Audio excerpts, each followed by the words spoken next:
Quando me perguntam quais são os meus livros favoritos, eu sou capaz, assim, de criar um podcast.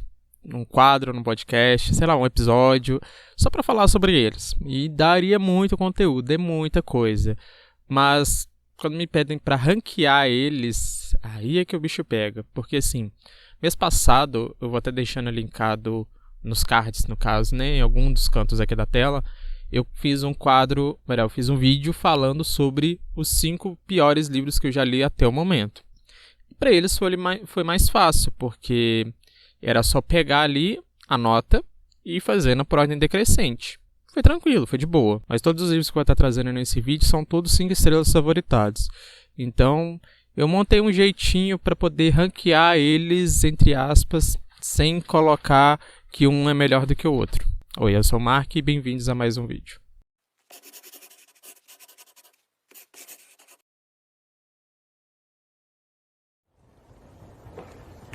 Então, o único jeito que eu pensei de trazer todos eles para que não fique parecendo que um é melhor do que o outro, não que haja competição entre eles, porque para mim, por mais que alguns sejam até de gêneros iguais, que eu estou olhando para o lado que estão aqui do lado, eles me marcaram em momentos diferentes, trouxeram histórias totalmente diferentes umas das outras, então para mim estão todos em pé de igualdade com relação tanto à nota quanto à narrativa.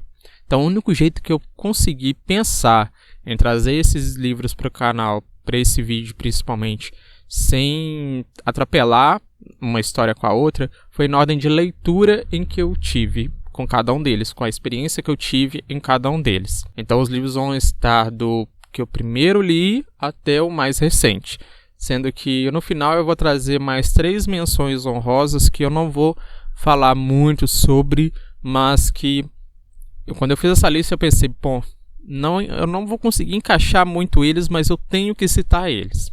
Então tá. Então tá bom. Mas antes desse vídeo começar, eu quero pedir para você, caso ainda não seja inscrito aqui, se inscreva no canal, deixa seu like, ativa o sininho de notificações e recomenda esse vídeo para algum amigo seu que gosta de leituras variadas ou que pretende ler algum desses livros para ele pelo menos saber o que esperar após, assim dizer. Eu vou trazer um pouquinho do resumo sobre o livro também, tá ok? Tudo pronto? Podemos ir?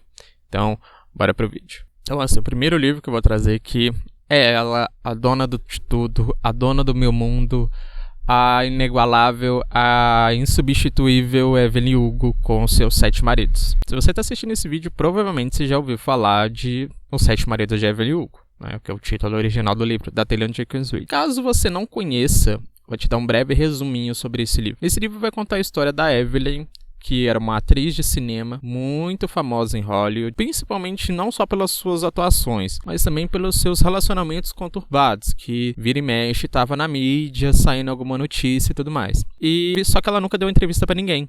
Ela nunca contou sobre a vida dela para ninguém. Do nada, ela decide contatar uma garota chamada Monique.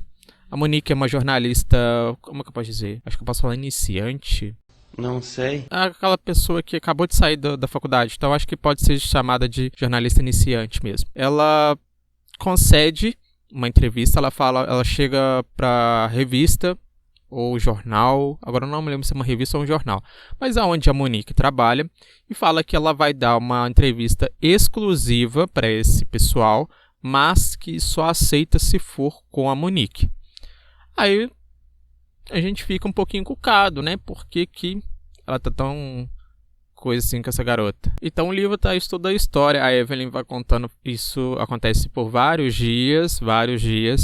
E a Evelyn vai contando a história de vida dela e dos seus 7 maridos pra Monique. E assim, eu nunca vou me esquecer nesse livro que ele traz todo o glamour, muito que... Sim, não posso dizer que não. Tem sim um pouco do glamour de Hollywood, sim, a questão de roupas, principalmente porque, se eu não me engano, ele começa na década de 50 ou 60. Então é aquela época que as mulheres usavam muitos vestidos, a época da ascensão mesmo, que eu acho que eu posso colocar assim, do cinema. Como outras questões que eu não posso dizer, porque senão vou dar spoiler, mas eu nunca vou me esquecer desse livro, porque foi o primeiro livro que eu fiquei a madrugada inteira lendo. Eu nunca tinha ficado assim, varado a madrugada lendo. Foi o primeiro livro que eu tive essa experiência. E eu chorei horrores quando eu terminei esse livro. Eu chorei horrores. Eu li ele foi do início do ano passado, então tem quase 1 ano e meio que eu li ele. E eu me lembro da história perfeitamente. Não com uma riqueza de detalhes muito grande, mas eu me lembro de o que aconteceu com quase todos os maridos da Evelyn. Acho que com uns 4 ou 5 mais ou menos eu me lembro. De alguns outros, até porque também não teve todos os relacionamentos todos da Evelyn não foram muito duradouros. Muito duradouros. Me perdoa, meu Deus, me perdoa! Bom, alguns sim, outros não.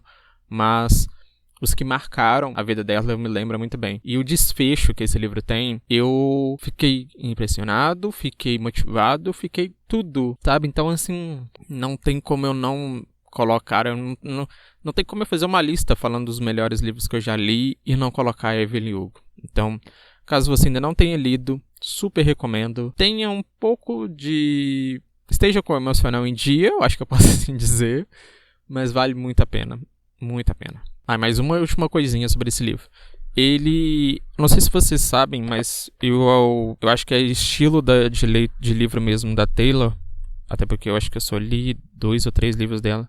Li 3 livros dela. Ela tem essa escrita com diálogo entre aspas. Então também foi a minha primeira experiência com um livro com esse tipo de escrita.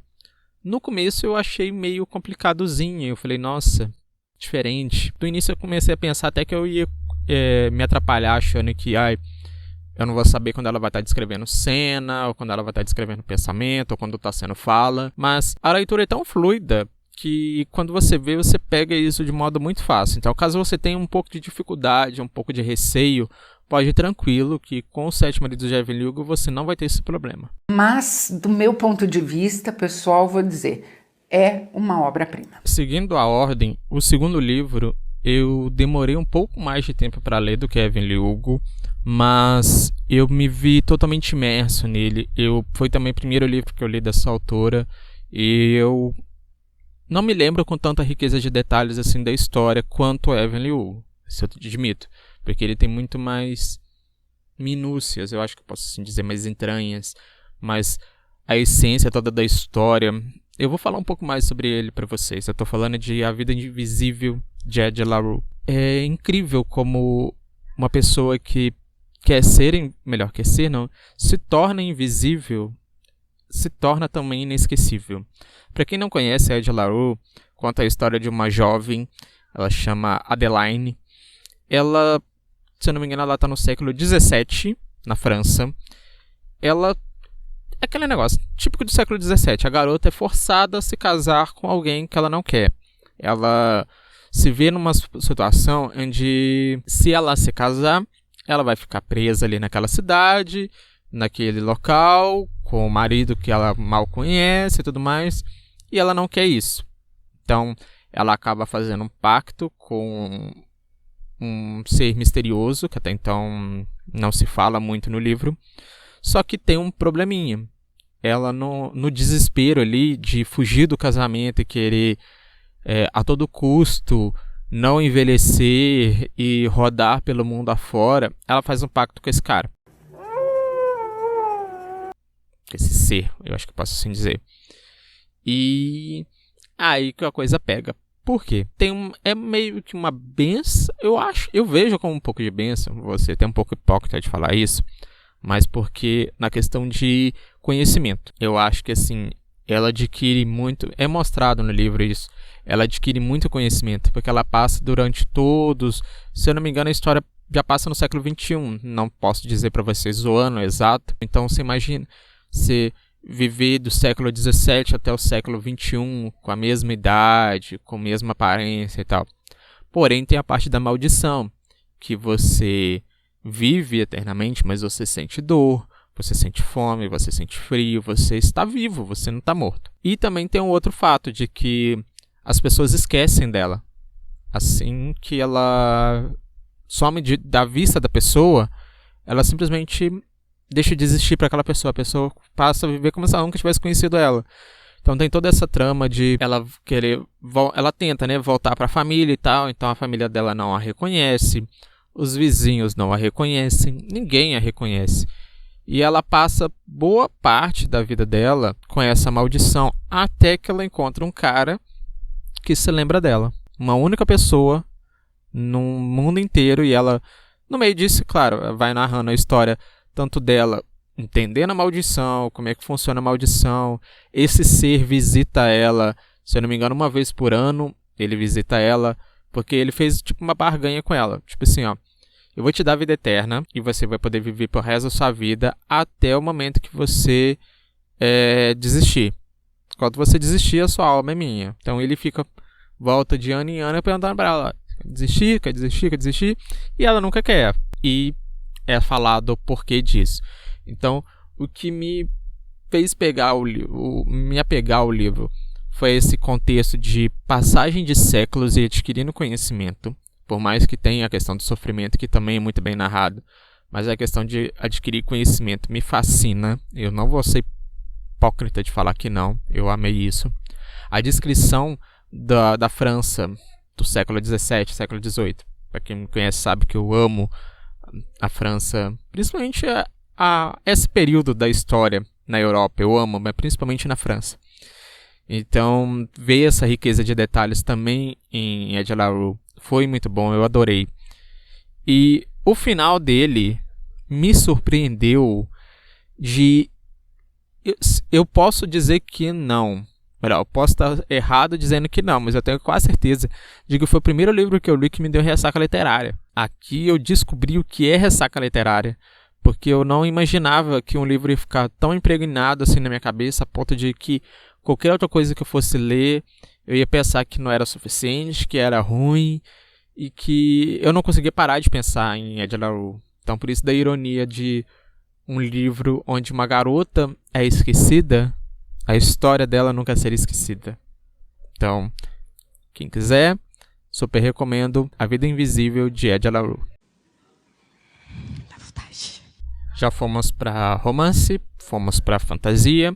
Agora a gente vai pegar um que não é nem um livro, é uma HQ, e é um pouco de romance, mas um romance LGBT. Eu estou falando de Heartstopper, mas precisamente o volume 4 de Heartstopper. Esse é o De Mãos Dadas. Ai, Mark, mas nossa, tem tantos outros livros de Heartstopper que é melhor e tal, né? Todos os outros volumes é melhor. Por que você escolheu logo pegar o 4?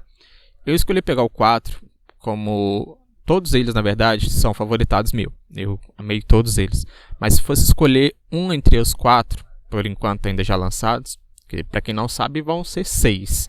Ia ser 5, mas a Alice já falou que vão ser... Ela vai finalizar a história do Nick e Charlie, pelo menos em HQ, né, no caso, no volume 6.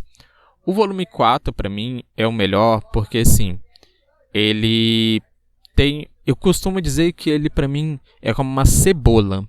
Ele tem muitas camadas. Ele tem a parte da evolução dos personagens, a aceitação de ajuda, eu acho que eu posso colocar assim, sem dar spoiler. Eu sinto que ele é bem mais desenvolvido, tanto na questão do romance, quanto na questão da evolução do Nick e do Charlie, da relação entre eles, da relação deles com a família, da necessidade de... Como que eu posso dizer? De colocar... Eles mesmo meio que fala que... Meio que dá... Nossa, sério? Tá gritando aí fora? Tenho certeza que você vai atrapalhar aqui. Você... Nossa, absoluta certeza que vai me foder. Nossa, absoluta certeza.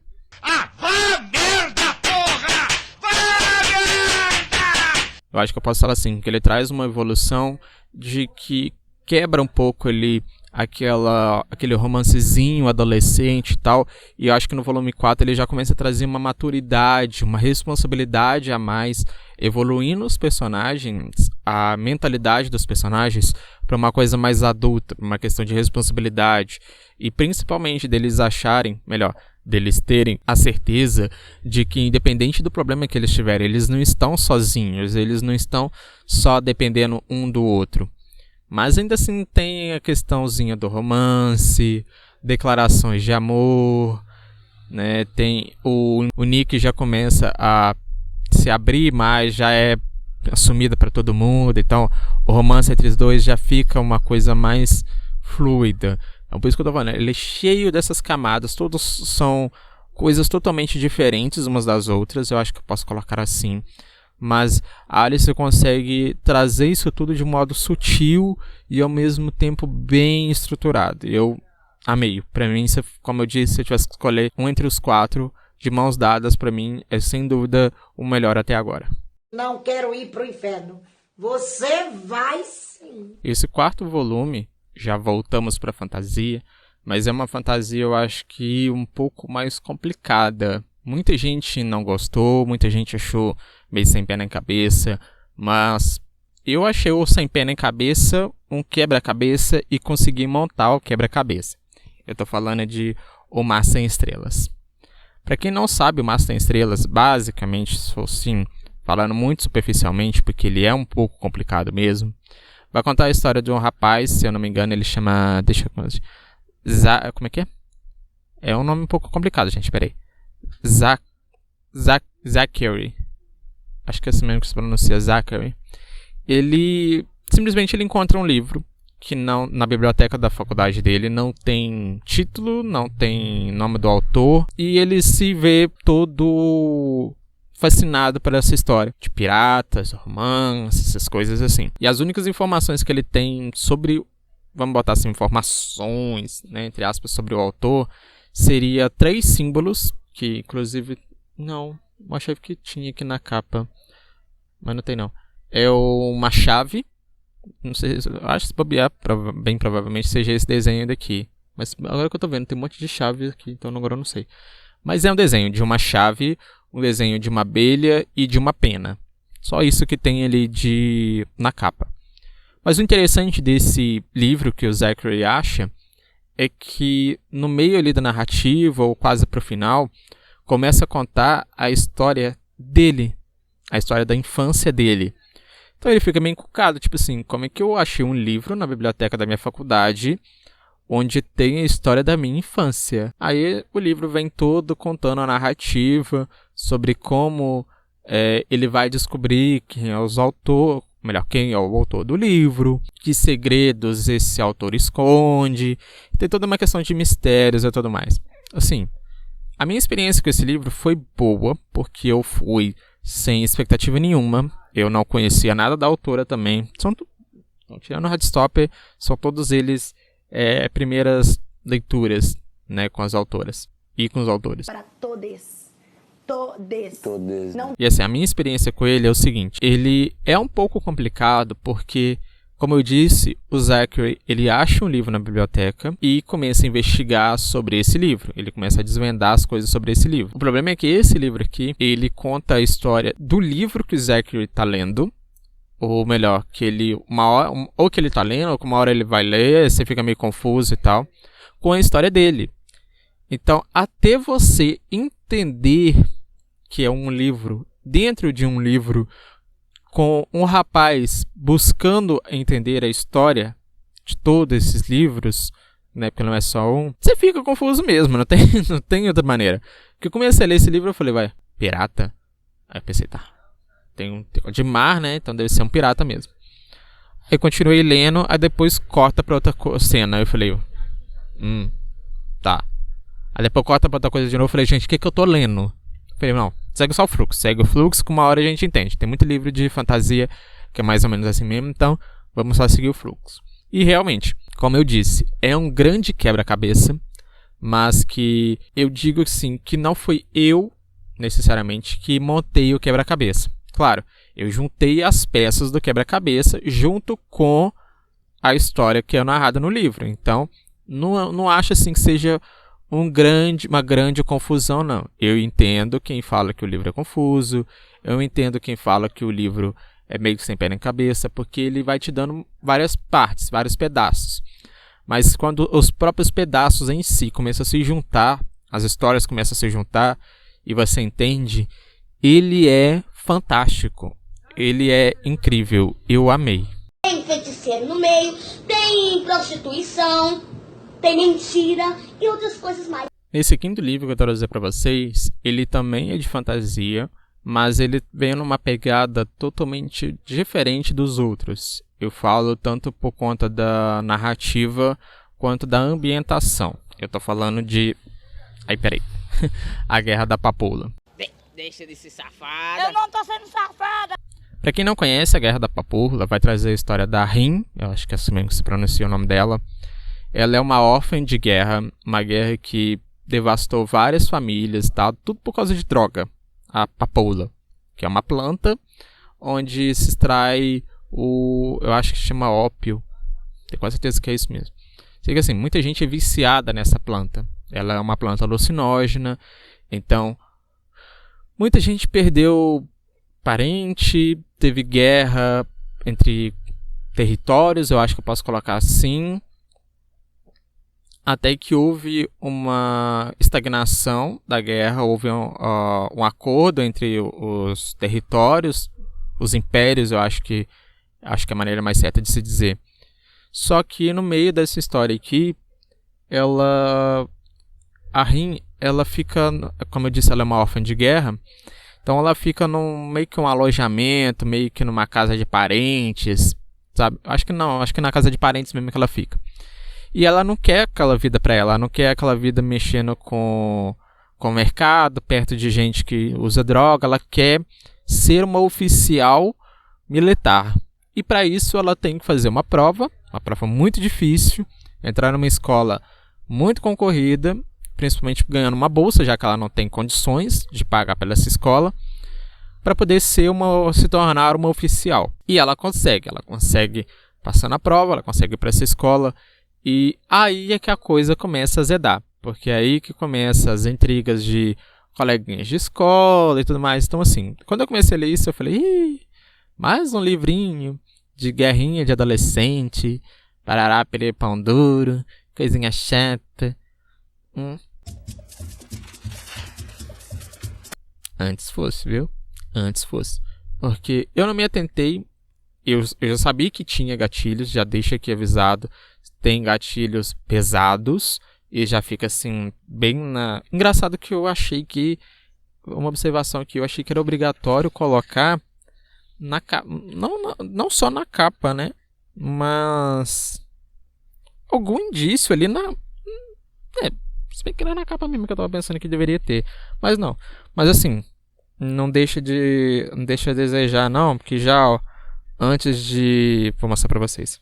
Antes de iniciar as páginas, já, ó, as primeiras, na terceira página, para ser mais exato, já vem aqui, ó. Deixa eu ver se tá pegando ali, ó. Todos os alertas de gatilho. Todos eles. Então, ele é um livro pesado. Ele traz a história da Rin nessa escola e tal. Então, tem todos esses gatilhos aqui no livro, não só ensina a escola. E, infelizmente, acaba estourando, sim, a terceira guerra da Papoula, e é aí que a coisa azeda, é aí que a coisa começa a ferver, é aí que o livro começa a ficar mais pesado. Eu gostei muito desse livro, principalmente na parte onde, eu sei que é errado falar isso, muito errado para falar isso, mas é na parte que estoura a guerra. Por quê? Tive a perspectiva de que assim que passou para essa parte, se eu não me engano, é na parte 3 do livro, é que a história começou a andar de um modo acelerado, frenético, acelerado é a mesma coisa, mas como que eu posso dizer? Já me perdi. A história começa a desenvolver mais as questões de todos os personagens, mas principalmente da Rin, com relação a um certo professor, que agora eu não lembro o nome dele agora, sei que era um professor de filosofia. Ela é a única aluna desse professor. E ela consegue atingir a ascensão aos deuses. Através da Papoula, a Rin consegue incorporar a entidade de uma deusa, que eu não vou revelar qual, para não dar muito spoiler, mas é uma deusa muito forte. E que vai ser muito útil para a guerra, para o fim da Terceira Guerra. Não termina, a guerra não termina nesse volume, até porque são 3 volumes. Eu queria muito ler o segundo volume, mas ele ainda está um pouquinho salgado. tá quase R$70 a última vez que eu vi. Ele tinha baixado, ele lançou por quase 90, mas agora ainda tá 70, ainda pra mim ainda tá um pouco salgado, tô esperando cair um pouco. Mas é uma história muito boa. Eu não tinha muito contato com esse tipo de cultura. E a riqueza que ele traz de detalhes, eu achei que ele ia focar muito em questão da escola. Só da intriguinha ali entre alunos e tal. Mas não, ele traz muito sobre a cultura ocidental. Ele traz muito sobre os efeitos da droga, a questão de cenário, sabe, visual, acho que eu posso colocar assim. Mas também essa coisa dos deuses deles serem totalmente diferentes. Então tem ascensão aos deuses, como é que chega, como é que faz, tudo mais. Tem também a evolução da própria personagem, da Rin, que ela acaba fazendo um pouco de sacrifícios, eu acho que eu posso colocar assim, para atingir as finalidades que ela tanto almeja. Então, realmente, esses gatilhos foram bem colocados, foram bem pontuados. Então, caso você queira ler um livro um pouco pesado, mas com uma narrativa incrível, com uma história estupenda e está disposto a pagar um pouquinho a mais, porque é uma trilogia um pouco cara, recomendo você ler A Guerra da Papoula. Não gostei. Que isso? Asmei.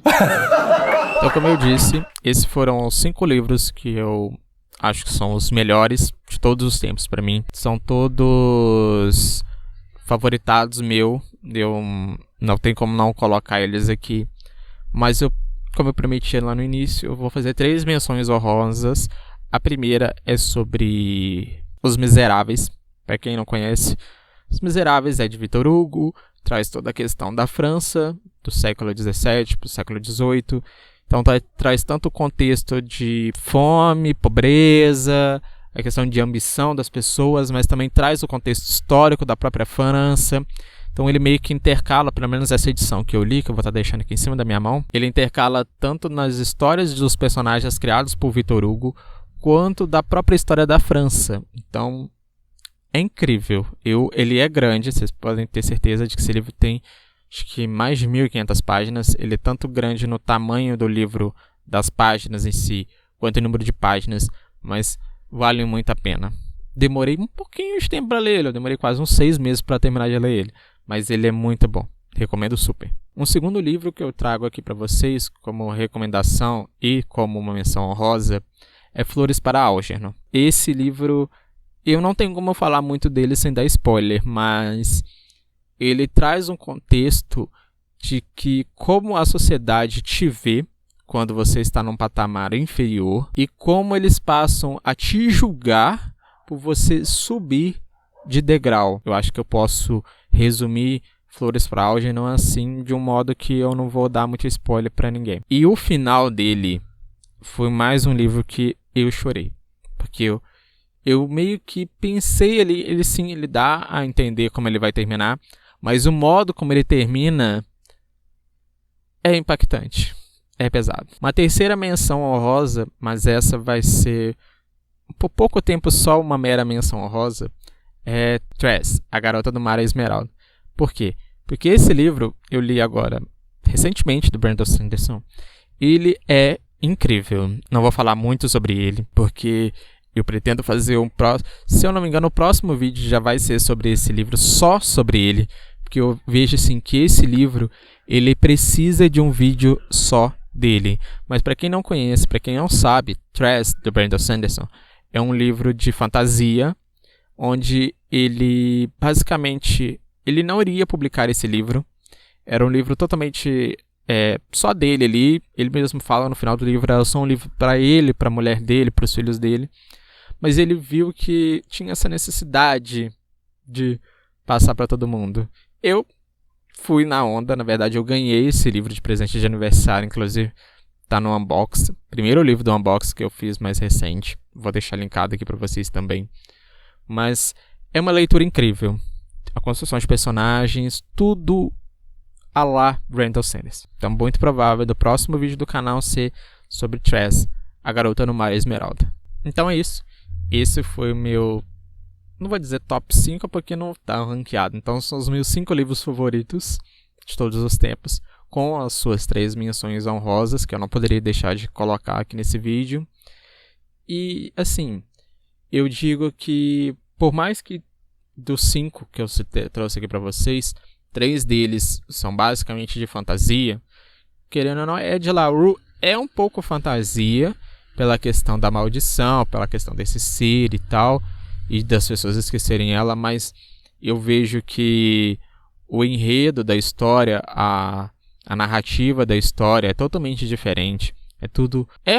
sim, tem elementos de fantasia, mas eu não vejo ele muito como fantasia, sabe? Eu vejo ele ali no meio termo. Mas eu recomendo a todos eles. Tanto Mar Sem Estrelas, para quem acha confuso, mas dá uma segunda chance, para caso você tenha desistido, que você vai gostar. Guerra da Papoula é pesado, é meio chato o iniciozinho, mas vale muito a pena. Heartstopper não tenho o que falar, para quem gosta, quem não gosta, não gosta, não tem muito meio termo. Tem gente que acha que é muito adolescentezinho, muito eu já gosto, eu amei, porque é difícil a gente ver algum livro, alguma coisa da comunidade que não seja com final trágico, com morte, né? Que nem os dois morrem no final, sabe? Filmes mesmo, a gente vê vários filmes de brigas, de alguma coisa, de tudo quanto à comunidade, né? Então ter um livro assim, que seja uma HQ, mas que a gente se vê representado e é uma coisa fofinha, sabe? Vale a pena assistir, vale a pena ler também. E Evelyn Hugo, que não tenho o que falar, porque Evelyn Hugo é Evelyn Hugo, a rainha do meu coração, sempre, sempre, sempre, sempre. Então é isso. Eu quero agradecer a vocês por terem assistido esse vídeo até aqui. Vou pedir novamente para que se inscreva no canal, deixe o seu like, ative o sininho e eu te vejo no próximo vídeo, que muito provavelmente vai ser sobre a Garota do Mar Esmeralda, ok? Eu te vejo na próxima então. Tchau, tchau. Há que se tirar o chapéu, mas que profissional, mas que competência, mas que cuidado, mas que critério.